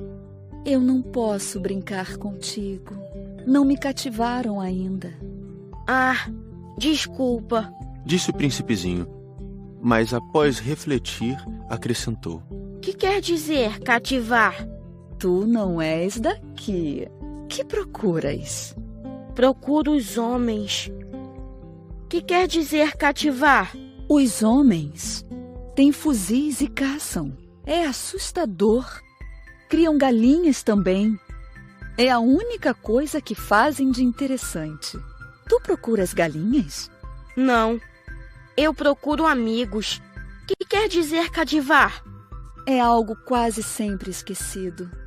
Significa criar laços. Criar laços? Exatamente. Tu não és ainda para mim, senão um garoto inteiramente igual a 100.000 outros garotos. E eu não tenho necessidade de ti. E tu também não tens necessidade de mim. Não passo a teus olhos de uma raposa igual a 100.000 outras raposas. Mas se tu me cativas, nós teremos necessidade um do outro. Serás para mim único no mundo, e eu serei para ti única no mundo. Começo a compreender. Existe uma flor. Eu creio que ela me cativou. É possível. Vê-se tanta coisa na terra. Ah, não foi na terra. A raposa pareceu intrigada. Num outro planeta? Sim. Há caçadores nesse planeta? Não. Que bom. E galinhas? Também não. Nada é perfeito. Suspirou a raposa. Mas a raposa retomou seu raciocínio. Minha vida é monótona. Eu caço as galinhas e os homens me caçam. Todas as galinhas se parecem e todos os homens se parecem também. Isso me incomoda um pouco. Mas se tu me cativas, minha vida será como que cheia de sol. Conhecerei um barulho de passos que será diferente dos outros. Os outros passos me fazem entrar debaixo da terra. Os teus me chamarão para fora da toca, como se fosse música. E depois, olha, vês lá longe os campos de trigo? Eu não como pão. O trigo para mim não vale nada. Os campos de trigo não me lembram coisa alguma. E isso é triste. Mas tu tens cabelos dourados. Então será maravilhoso quando me tiveres cativado. O trigo, que é dourado, fará com que eu me lembre de ti. E eu amarei o barulho do vento no trigo. A raposa calou-se e observou por muito tempo o príncipe. Por favor, cativa-me. Eu até gostaria, mas não tenho muito tempo. Tenho amigos a descobrir e muitas coisas a conhecer. A gente só conhece bem as coisas que cativou. Os homens não têm mais tempo de conhecer coisa alguma. Compram tudo já pronto nas lojas. Mas como não existem lojas de amigos, os homens não têm mais amigos. Se tu queres um amigo, cativa-me. Que é preciso fazer? É preciso ser paciente. Tu te sentarás primeiro um pouco longe de mim, assim, na relva. Eu te olharei com um canto do olho e tu não dirás nada. A linguagem é uma fonte de mal-entendidos. Mas cada dia te sentarás um pouco mais perto. No dia seguinte, o príncipezinho voltou. Teria sido melhor se voltasses à mesma hora. Se tu vens, por exemplo, às 4 da tarde, desde as 3 eu começarei a ser feliz. Quanto mais a hora for chegando, mais eu me sentirei feliz. Às 4 horas, então, estarei inquieta e agitada. Descobrirei o preço da felicidade. Mas se tu vens a qualquer momento, nunca saberei a hora de preparar meu coração. É preciso que haja um ritual. Que é um ritual? É uma coisa muito esquecida também. É o que faz com que um dia seja diferente dos outros dias, uma hora das outras horas. Os meus caçadores, por exemplo, adotam um ritual. Dançam na quinta-feira com as moças da aldeia. A quinta-feira é então o dia maravilhoso. Vou passear até a vinha. Se os caçadores dançassem em qualquer dia, os dias seriam todos iguais e eu nunca teria férias. Assim, o pequeno príncipe cativou a raposa.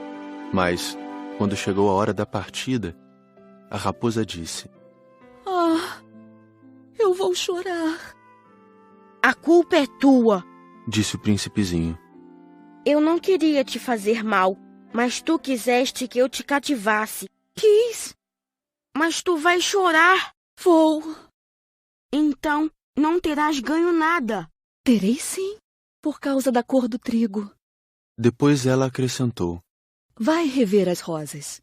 Assim compreenderás que a tua é única no mundo.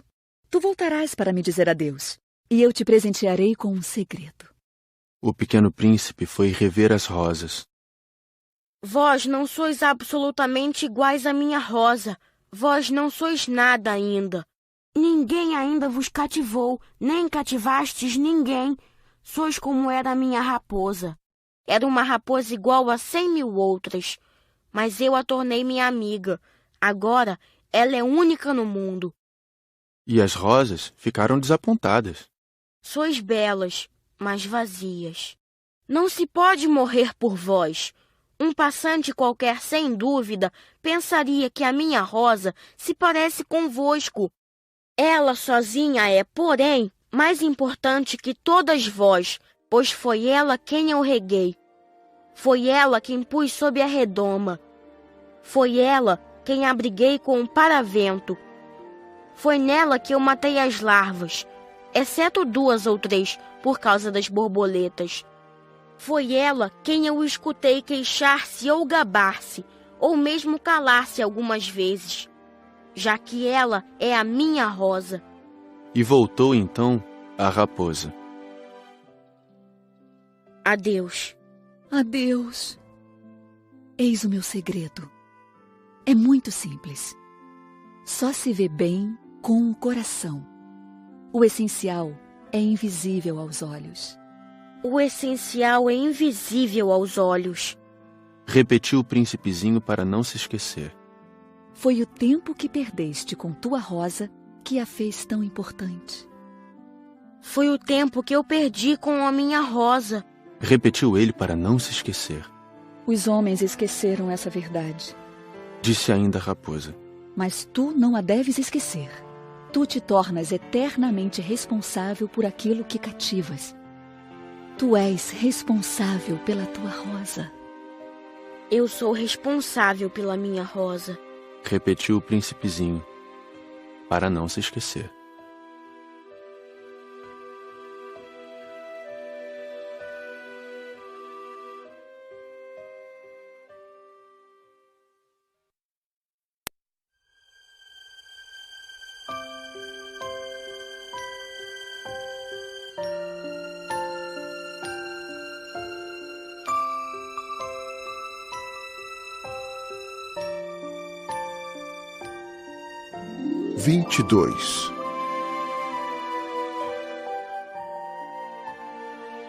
Bom dia, disse o pequeno príncipe. Bom dia, respondeu o manobreiro. Que fazes aqui? Eu separo os passageiros em blocos de 1000. Despacho os trens que os carregam, ora para a direita, ora para a esquerda. E um trem iluminado, roncando como um trovão, fez tremer a cabine do manobreiro.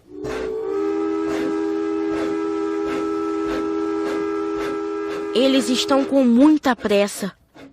O que é que estão procurando? Nem o homem da locomotiva sabe. E apitou, vindo em sentido inverso, um outro trem iluminado.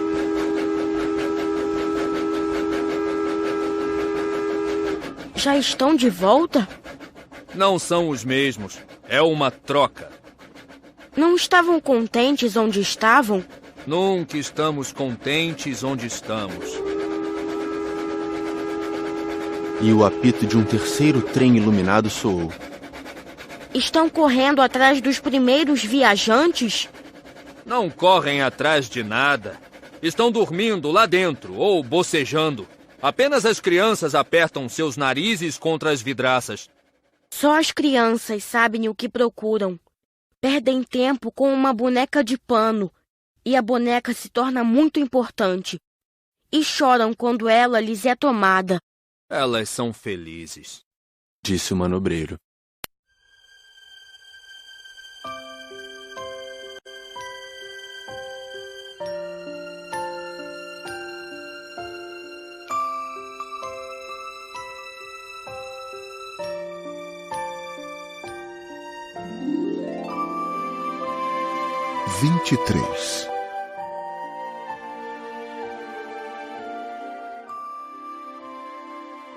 Bom dia, disse o pequeno príncipe. Bom dia, disse o vendedor. Era um vendedor de pílulas especiais que saciavam a sede. Toma-se uma por semana e não é mais preciso beber. Por que vendes isso? É uma grande economia de tempo. Os peritos calcularam. A gente ganha 53 minutos por semana. E o que se faz com esses 53 minutos? O que a gente quiser.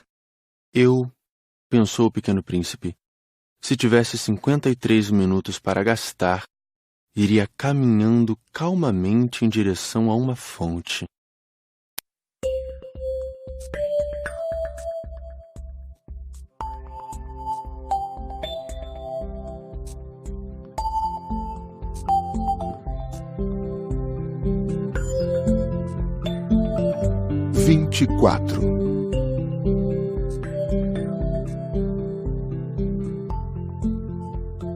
Estávamos no 8º dia de minha pane no deserto. Justamente quando bebia a última gota da minha reserva de água, foi que ouvi a história do vendedor. Disse eu ao pequeno príncipe, são bem bonitas as tuas lembranças, mas eu não consertei ainda meu avião. Não tenho mais nada para beber, e eu também seria feliz se pudesse ir caminhando calmamente em direção a uma fonte. Minha amiga raposa me disse... Meu caro, não se trata mais da raposa. Por quê? Porque vamos morrer de sede. Ele não compreendeu o meu raciocínio e respondeu. É bom ter tido um amigo, mesmo se a gente vai morrer. Eu estou muito contente de ter tido uma raposa como amiga. Ele não pode avaliar o perigo, pensei. Não tem nunca fome ou sede. Um raio de sol lhe basta. Mas ele me olhou e respondeu ao meu pensamento. Tenho sede também. Procuremos um poço. Eu fiz um gesto de desânimo. É absurdo procurar um poço ao acaso na imensidão do deserto. No entanto, pusemo-nos a caminho. Já tínhamos andado horas em silêncio quando a noite caiu e as estrelas começaram a brilhar. Eu as apreciava como num sonho, porque a sede me tornara febril. As palavras do pequeno príncipe ressoavam na minha memória. Tu tens sede também? Perguntei-lhe. Mas ele não respondeu à minha pergunta. Disse apenas: A água pode também ser boa para o coração. Não entendi sua resposta e me calei. Eu bem sabia que não adiantava interrogá-lo. Ele estava cansado. Sentou-se. Sentei-me junto dele.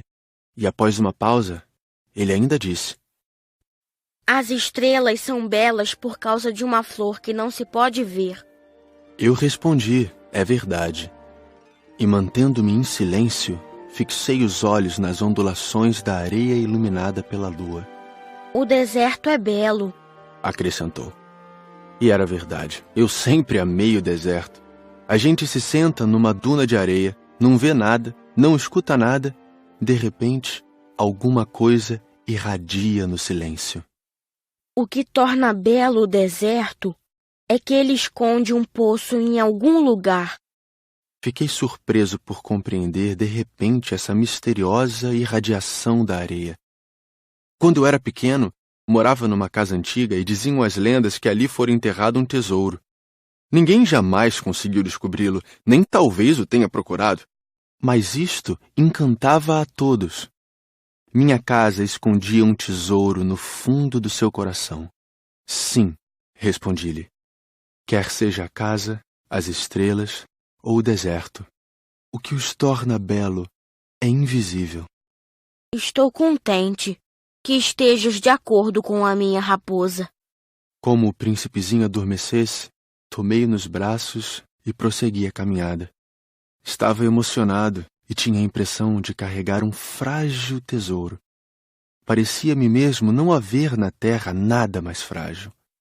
Observava à luz da lua aquele rosto pálido, seus olhos fechados, suas mechas de cabelo que se agitavam com o vento, e pensava: o que eu vejo não passa de uma casca.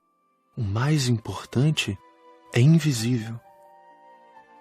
Como seus lábios entreabertos esboçassem um sorriso, pensei ainda: o que tanto me comove nesse príncipe adormecido é sua fidelidade a uma flor. É a imagem de uma rosa que brilha nele como a chama de uma lamparina, mesmo quando ele dorme, e eu então o sentia ainda mais frágil. É preciso proteger a chama com cuidado. Um simples sopro pode apagá-la. E continuando a caminhada, eu descobri o poço, ao raiar do dia.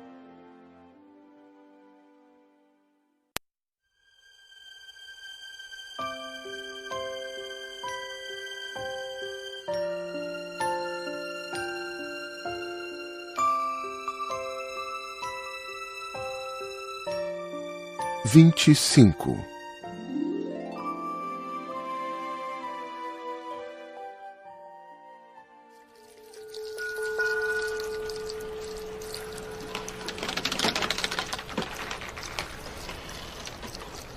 Os homens embarcam nos trens, mas já não sabem mais o que procuram. Então, eles se agitam sem saber para onde ir. E acrescentou: E isso não leva a nada. O poço a que tínhamos chegado não se parecia de forma alguma com os poços do Saara. Os poços do Saara são simples buracos na areia. Aquele parecia um poço de aldeia, mas não havia ali aldeia alguma, e eu pensava estar sonhando. É estranho. Tudo está preparado: a roldana, o balde e a corda. Ele riu, pegou a corda, fez girar a roldana, e a roldana gemeu como geme um velho catavento. Tu escutas? Estamos acordando o poço. Ele canta. Eu não queria que ele fizesse nenhum esforço.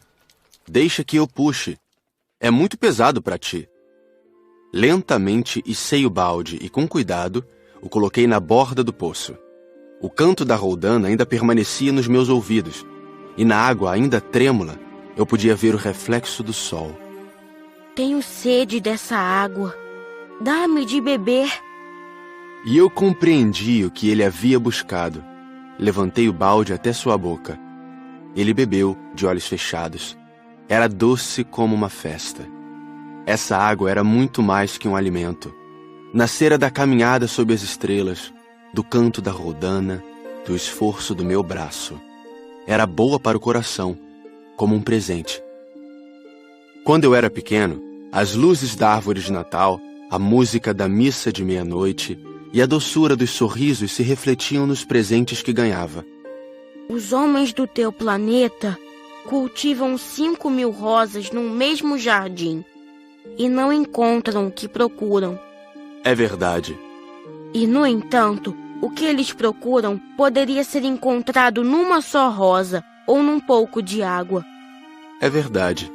E o príncipezinho acrescentou: Mas os olhos são cegos.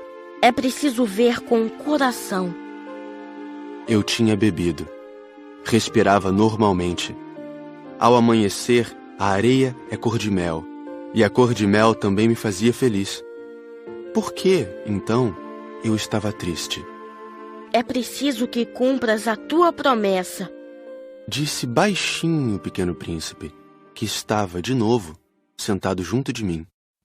Que promessa? Tu sabes, a mordaça do meu carneiro. Eu sou responsável por aquela flor. Tirei do bolso os meus esboços de desenho. O príncipezinho os viu e disse rindo: Teus baobás mais parecem repolhos. Oh, eu que caprichara tanto nos meus baobás. Tua raposa, as orelhas dela parecem chifres e são compridas demais. Ele riu outra vez.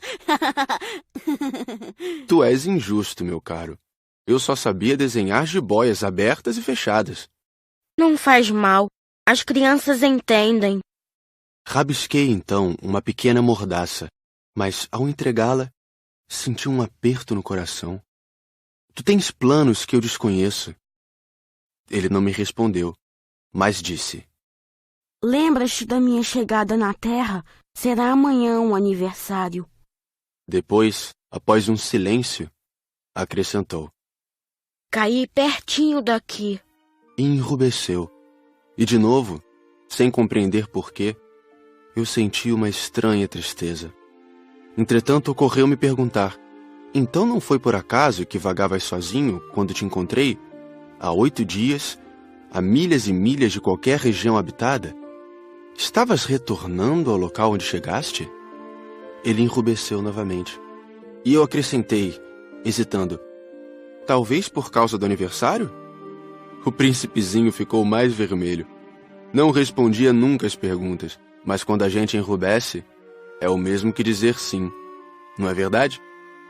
Ah, eu tenho medo. Mas ele me respondeu: Tu deves agora trabalhar, voltar para teu aparelho. Espero-te aqui. Volta amanhã de noite. Mas eu não estava seguro. Lembrava-me da raposa. A gente corre o risco de chorar um pouco quando se deixou cativar.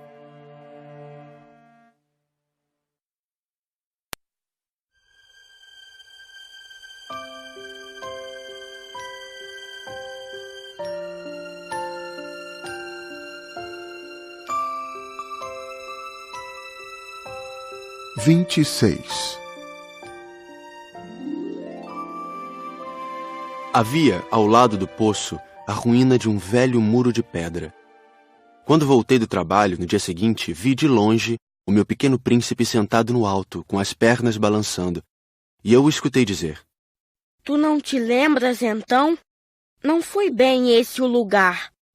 Uma outra voz lhe respondeu, porque ele replicou em seguida: Não estou enganado.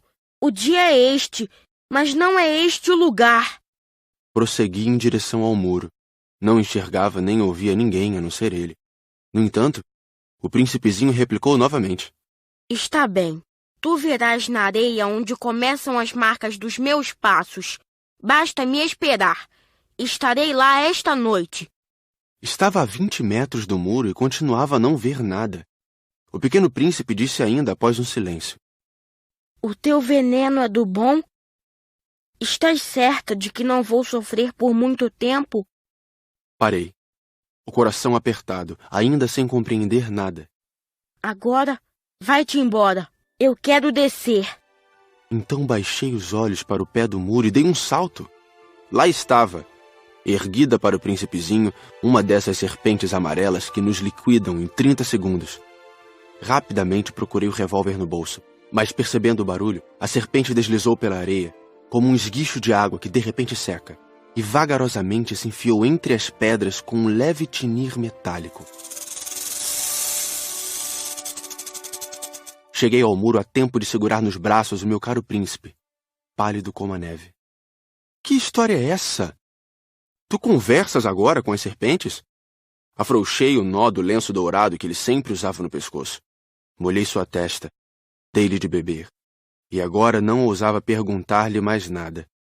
Olhou-me seriamente e abraçou o meu pescoço. Senti o seu coração bater de um contra o meu, como de um pássaro morrendo, atingido por um tiro. Ele me disse: Estou contente de teres consertado o defeito de tua máquina. Vais poder voltar para casa. Como soubeste? Eu vinha justamente avisar-lhe que, contra toda expectativa, havia conseguido realizar o concerto. Ele não respondeu à minha pergunta, mas acrescentou: Eu também volto hoje para casa. Depois, tristonho, disse: É bem mais longe, bem mais difícil. Eu percebia claramente que algo de extraordinário se passava. Apertava-o nos braços como se fosse uma criancinha.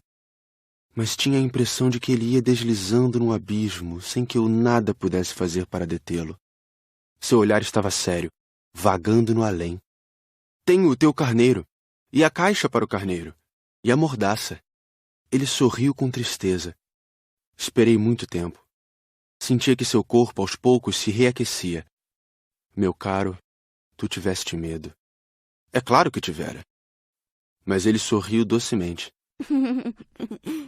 Terei mais medo ainda esta noite.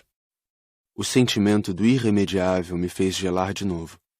E eu compreendi que não poderia suportar a ideia de nunca mais escutar esse riso. Ele era para mim como uma fonte no deserto. Meu caro, eu quero ainda escutar o teu riso. Mas ele me disse: Faz já 1 ano esta noite. Minha estrela estará exatamente sobre o lugar onde cheguei no ano passado. Meu caro, essa história de serpente, de encontro marcado, de estrela, não passa de um pesadelo, não é mesmo? Mas ele não respondeu a minha pergunta. E disse: O que é importante não se vê. Sim, eu sei. É como com a flor. Se tu amas uma flor que se acha numa estrela, é bom de noite olhar o céu. Todas as estrelas estão floridas. É verdade. É como a água. Aquela que me deste para beber parecia música, por causa da roldana e da corda. Lembras-te como era boa? Sim, lembro-me. À noite, tu olharás as estrelas. Aquela onde moro é muito pequena para que eu possa te mostrar. Minha estrela será para ti qualquer uma das estrelas. Assim, gostarás de olhar todas elas. Serão todas tuas amigas, e também eu te darei um presente. Ele riu outra vez. Ah, meu caro, meu querido amigo, como eu gosto de ouvir esse riso. Pois é ele o meu presente. Será como a água. Que queres dizer? As pessoas veem estrelas de maneiras diferentes. Para aqueles que viajam, as estrelas são guias. Para outros, elas não passam de pequenas luzes. Para os sábios, elas são problemas. Para o empresário, eram ouro. Mas todas essas estrelas se calam. Tu, porém, terás estrelas como ninguém nunca esteve. Que queres dizer? Quando olhares o céu de noite, eu estarei habitando uma delas, e de lá estarei rindo. Então será para ti como se todas as estrelas rissem. Dessa forma, tu e somente tu terás estrelas que sabem rir. E ele riu mais uma vez. Quando estiveres consolado, a gente sempre se consola. Tu ficarás contente por me teres conhecido. Tu serás sempre meu amigo. Terás vontade de rir comigo. E às vezes abrirás tuas janelas apenas pelo simples prazer. E teus amigos ficarão espantados de ver-te rir olhando o céu.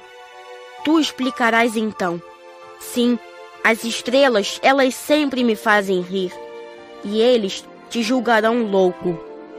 Será como uma peça que te prego. E riu de novo.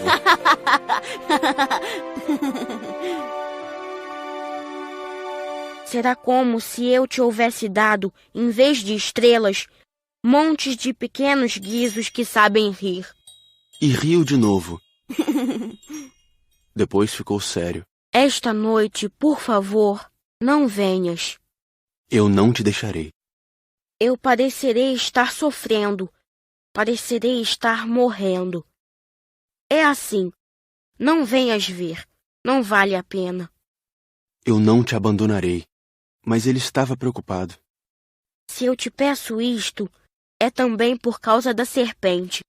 As serpentes são más. Podem morder apenas por prazer.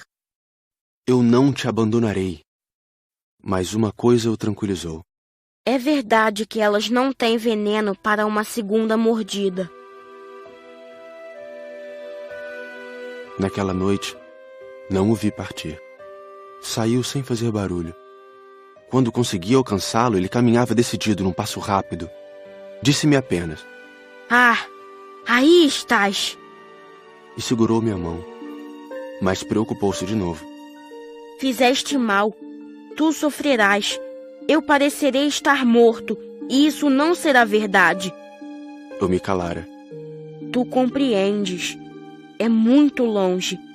Eu não posso carregar este corpo. É muito pesado. Continuava calado. Mas será como uma velha concha abandonada. Não tem nada de triste numa velha concha. Fiquei mudo. Perdeu um pouco da coragem, mas fez ainda um esforço. Será lindo, sabes? Eu também olharei as estrelas. Todas as estrelas serão como poços com uma roldana enferrujada. Todas as estrelas me darão de beber. Eu continuava mudo. Será tão divertido. Tu terás 500 milhões de guizos. Eu terei 500 milhões de fontes. E ele também se calou, porque estava chorando. É aqui. Deixa-me ficar só. E sentou-se, porque tinha medo. Disse ainda: Tu sabes, minha flor, eu sou responsável por ela. Ela é tão frágil, tão ingênua. E tem apenas 4 pequenos espinhos para defendê-la do mundo. Eu me sentei também, pois não conseguia mais ficar de pé. Ele disse: Pronto, é isso. Hesitou ainda um pouco, depois levantou-se. Deu um passo. Eu não podia mover-me. Houve apenas um clarão amarelo perto da sua perna. Permaneceu por um instante imóvel. Não gritou. Tombou devagarinho, como tomba uma árvore. Nem fez sequer barulho, por causa da areia.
E agora já se passaram 6 anos.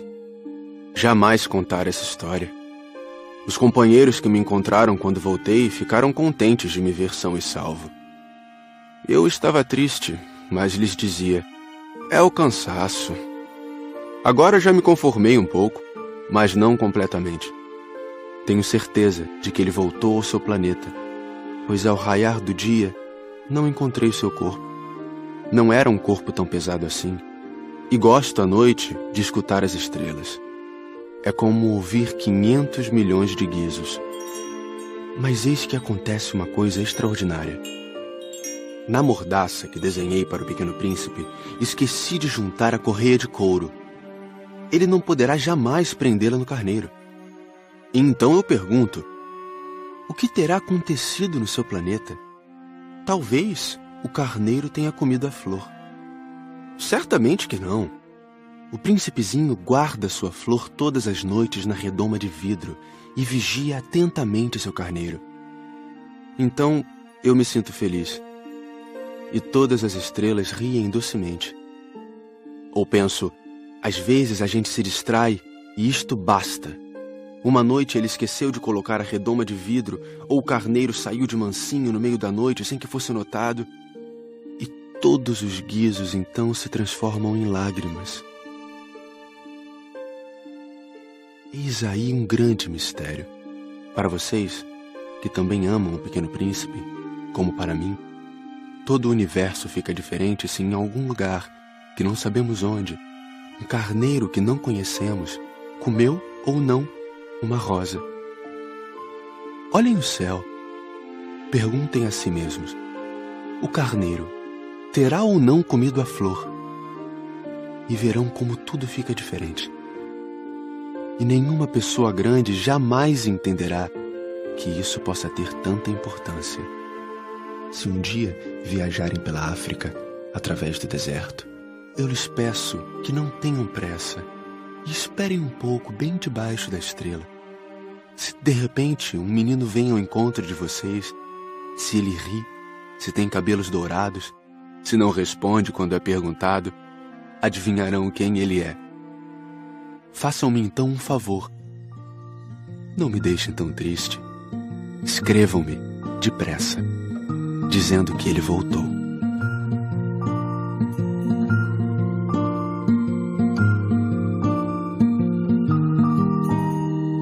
Pa pa pa